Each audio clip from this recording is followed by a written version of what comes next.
ఏం లేదు, నేను అన్ఎంప్లాయిడ్ యూత్ అందరూ వచ్చారు పబ్లిక్ సర్వీస్ కమిషన్ లో ఉద్యోగాలు ప్రిపేర్ అవుతున్నటువంటి వాళ్ళందరితో మాట్లాడాను నేను.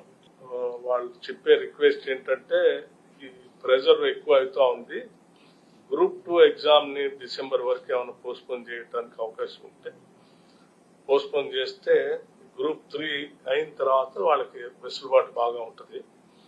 తద్వారా వాళ్ళందరూ కూడా వితౌట్ ఎనీ మెంటల్స్ గ్రూప్ 3 యాజ్ గా అట్లాగే ఉంచి గ్రూప్ 2 ఒక్కదాన్ని మాత్రం కొంత మినిమం 30-40 డేస్ గ్యాప్ ఉండేటట్టుగా పెట్టి ప్రతి ఎగ్జామ్ కి చేయమని అడుగుతా ఉన్నారు వాళ్ళు.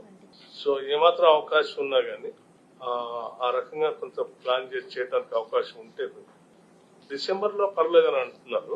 ఇది మనకి ఎట్లా గ్రూప్ 3 వచ్చేసి 11th మంత్ ఉంది కదా, 17th and 18th గ్రూప్ 3 ఉంది మనకి. ఓకే, 16th and 17th ఉన్నా కానీ ఒక 30 డేస్ గ్యాప్ ఉండేటట్టుగా ఉంటే సరిపోతుంది అనుకున్నాను. సో డిసెంబర్ లో ఇది ఓకేమా? సో అట్లా ఒకసారి ఆలోచన చేసి రీషెడ్యూల్ చేసుకుని చేయొచ్చు. ఏమాత్రం అవకాశం ఉన్నా వెసులుబాటు ఉన్నా అట్లా చేయండి. Please examine. Yeah thank you. నమస్కారం.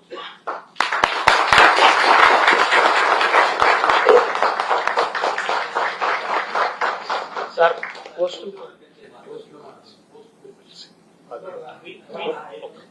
పోస్టులు అనేది పబ్లిక్ సర్వీస్ కమిషన్ కి సంబంధం లేదు. అది గవర్నమెంట్ లో ఏ డిపార్ట్మెంట్ ఎత్తుకొని మేము లిస్ట్ అవుట్ చేసి లిస్ట్ అవుట్ వచ్చింది సార్. లిస్ట్ అవుట్ మార్చిలో ఇచ్చారు సార్. మార్చిలో ఇచ్చారు సార్. జీవో వేకెన్సీస్ తీసుకోమని చెప్పారు. ఉన్నాయి సార్, సబ్మిట్ చేశాం sir. We will see, don't worry.